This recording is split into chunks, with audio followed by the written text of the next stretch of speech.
How's it going, friends? Ash here. Welcome back to Gents. How are you? I want to talk to you guys about 10 fragrances today that I will never get tired of. It doesn't matter how long I live or how long these fragrances exist. You can spray them, and I would say another one. Just stuff that I love. It doesn't matter how many times I smell them. I want to smell them more. I got problems. I got addiction problems with these. Some of you are gonna jive with me there. You're gonna vibe with me. Jive and vibe. They're just awesome scents. They're fantastic fragrances.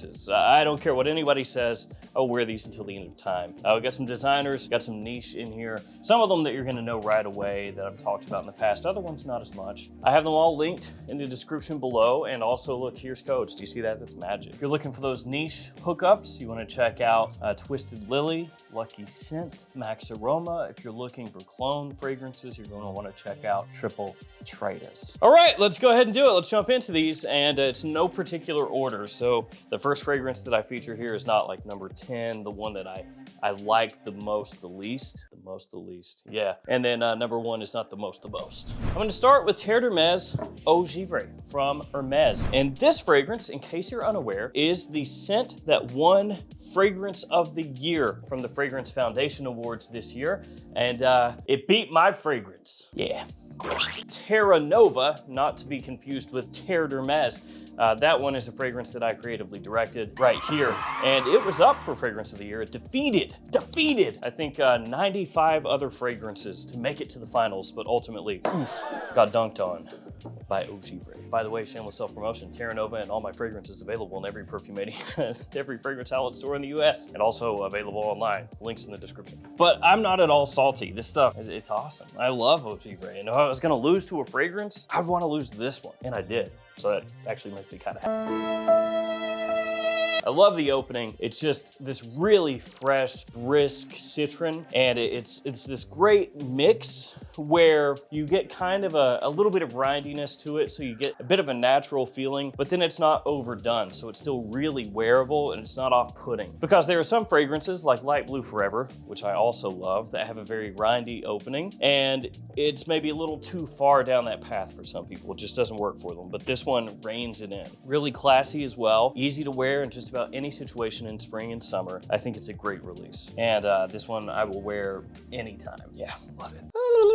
After that, Creed Green Irish Tweed. Now I know that Creed nowadays is not what it used to be as far as how much people look up to the brand, if you want to call it that. You go back 5 years ago, 10 years ago, Creed was like the fragrance house as far as niche fragrances go. People were all about it and all about the history of Creed. Yeah, if you know, you know. But as time has gone on, Creed has lost that luster a bit. I think we can all pretty much agree on that. But Green Irish Tweed, I think, is still an amazing fragrance, one of my absolute favorites of all time. Does it smell a bit like Cool Water? Sure, but it's the same perfumer, same general idea. But this is higher quality, thankfully, when you look at the price point. If it wasn't, holy crap. But yeah, it's similar to Cool Water. It's similar to Aspen by Coty. It's similar to a whole lot of fragrances out there, but this is, you know, the OG for me. And as I said, the quality here, really, really good. It's very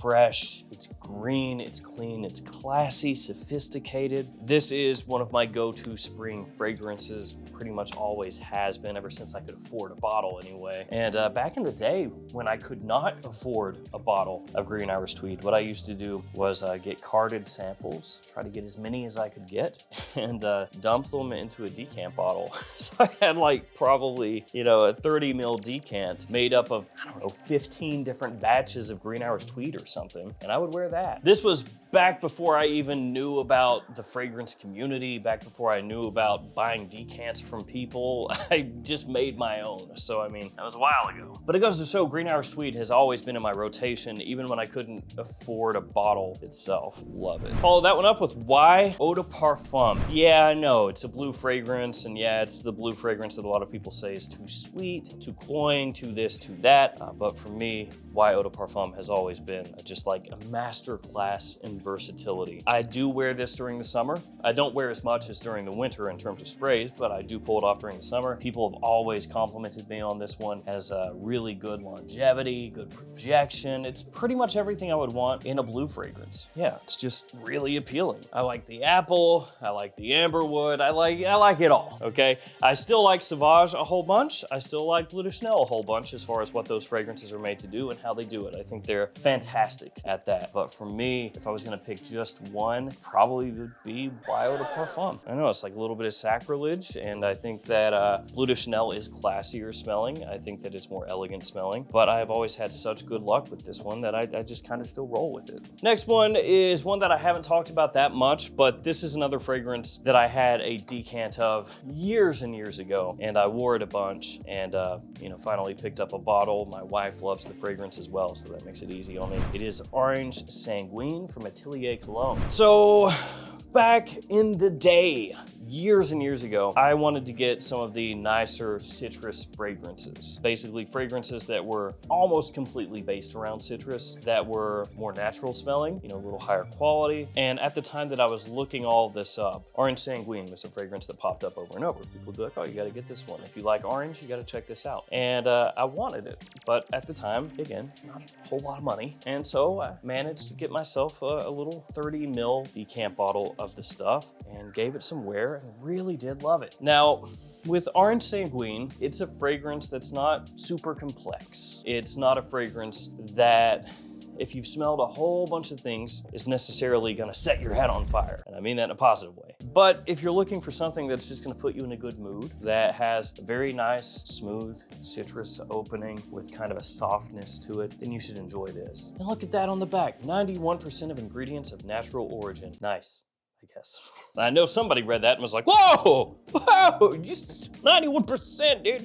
Good quality. Pretty affordable from discounters, right around 90 bucks, I think typically nowadays. And in general, this one led me down the Atelier Cologne rabbit hole, and they have a lot of fragrances, especially fresh ones based around citrus, that are great, uplifting, fresh fragrances. Just to kind of put you in a good mindset. That's what this is. So if you like orange, check this one out if you ever can. After that, the one, Eau de Parfum from Dolce & Gabbana. Yeah, it's been out for a long time. Yeah, everybody owns this or has smelled this, but I still really like it. This is kind of one of those fragrances that just, first time I smelled it, I loved it and never fell out of love with it. I know that some people will get a fragrance and they'll love it initially and then maybe wear it too many times or smell it too many times and eventually they go, oh, it's not for me anymore. It used to be, but now it's played out. That never happened with this for me. Yeah, love it. It's warm, sweet, spicy, sexy. Has a really nice tobacco note in there. Really well known for being a good fall, winter fragrance, a good date night fragrance, evening fragrance, night out fragrance. The performance is so-so. Longevity's not too bad, but the projection is a little bit on the softer side. That being said, one of my most complimented fragrances ever, because when people smell that one, it's kind of magnetic. It's got a really inviting scent profile. So it's that type of fragrance where if somebody smells it, they're gonna lean in, try to get another whiff. It still works, even though it has been out for a little while now. And like I said, a lot of people have worn it and purchased it over the years. And in general, I'll say the one is a fragrance line that more often than not, I'm gonna like the fragrances. Even some of the ones that have been panned, like the One Gray, I like the One Gray. I mean, not as much as the big boys, not as much as the One EDP or Luminous Night or something like that, but I think the One Gray at a discount is solid too. So in general, this is a line that I like a lot, and the one Eau de Parfum is really the fragrance that kind of pushed it over the edge for me. The original's good too. Follow that one up with Dior Homme Intense. It had to be in here, it had to make the list. Dior Homme Intense is just one of my favorite smells ever. Not even just talking fragrances, just smells, period. One of my favorite. That's good, that's real good. Top notch, man.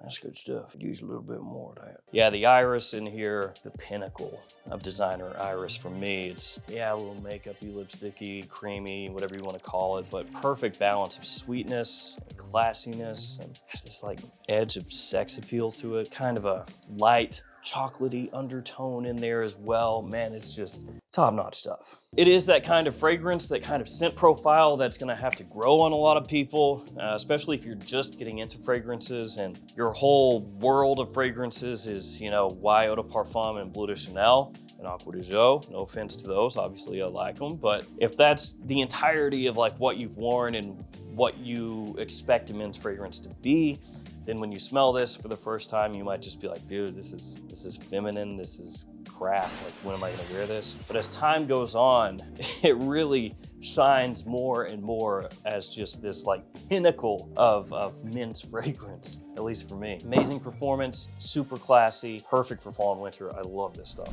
Back to niche with Salton Ver from Nishan. Pretty affordable from discounters, so not too expensive nowadays. I bought it at full retail and I don't regret it. You do have to enjoy vetiver because this is vetiver in many forms, facets, shapes, and styles. It's got basically vetiver in about any way you can get it. So a little bit grassy, a little bit woody, a little bit dry, a little bit fresh, a little bit smoky. It's got all of that in here. It's another one that is very classy, in my opinion, and great for year-round use. I can pull this off during summer, winter, fall, spring, day, night, doesn't matter.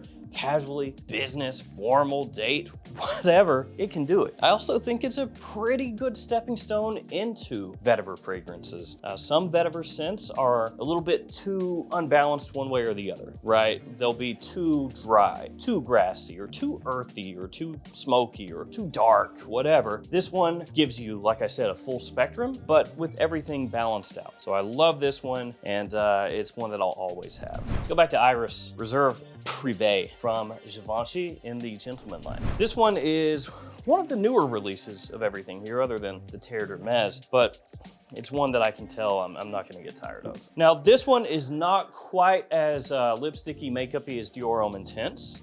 It's much more subdued in that aspect, the iris that's in here. You do get a little bit of that, but just not as much. Then you have some booze in here, giving you a nice sweetness, a nice warmth. And it becomes a fragrance that during fall and winter has actually pretty good versatility. It's got a nice complement factor to it. It smells quite unique compared to most other things on the market that people are wearing nowadays. There's a lot to like about it, and the quality of the fragrance is very good also. This is another line that I just love. Pretty much every fragrance that's come out in the Gentleman line, I enjoy. Even the new Gentleman Society that some people are not really big on, I like it. So I'm sort of a fanboy, I guess, in a way, but really I just think that this like DNA, this backbone in this fragrance line works for me, and this is one of the best. Back to niche, Serge from Serge Lutens.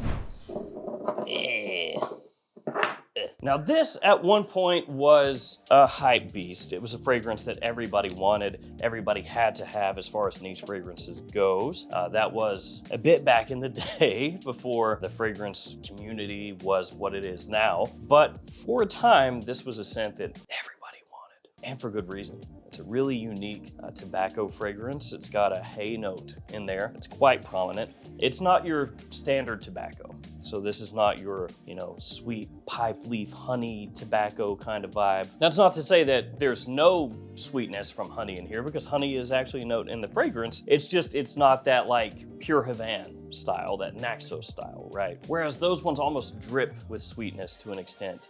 This one is much more dry and then has an incensey note that wafts through, along with that hay note that I mentioned before. It's quite unique. It definitely stands out compared to most everything that's being released nowadays. And I think that for the price point, it's actually really good bang for your buck, because you can find this one oftentimes at discounters for around $80. And that's not that much for the quality of what you get here. But I will say with Serge that if you are just getting into fragrances, it is not a safe blind buy, and a whole mess of you out there would probably smell this and be like, I don't know when I could ever wear that. So sample that one first if you can. I don't think it's a safe blind buy for many people. Last but not least, Lunar Rosa Black. Gotta bust this guy out again. Love this stuff. Absolutely love it. And Prada right now, I don't know. Lunar Rosa Ocean, Lunar Rosa Ocean, Lunar Rosa Ocean. Not that I dislike Ocean, but Lunar Rosa Black reminds me of Bulgari Black, discontinued. F's in the chat, rest in peace. And Midnight in Paris, same thing, discontinued. That's not really great, is it? Yeah. Oh, it smells kind of similar to that one, which was discontinued because nobody bought it. Oh, and it smells similar to that one, which was discontinued because nobody bought it. And then, oh, that's not good. Yeah, I'll buy an extra bottle of this before too long, just in case. It's another one that, I know I just compared it to two fragrances, but those, good luck finding them anymore. It's unique. It's unique. It stands out. It has a great kind of mysterious, sexy sweetness that's not overdone with a touch of like dusty rubber in the best of ways. It is the type of fragrance with this sort of elegance and mysterious feel that's gonna like just up everything that you're doing, everything you're wearing on a night out during fall and winter, which a lot of these are warmer fragrances, but typically I gravitate toward those a bit more as far as what I like. Love Lunar Rosa Black. I hope it stays out forever. I don't know that it will, but it doesn't matter because I'll be safe. So there we go. These are 10 fragrances I'll never get tired of. These right here. Love them all. Thank you guys for hanging with me here. Stay safe out there, and I'll see you tomorrow for another fragrance video. See y'all later.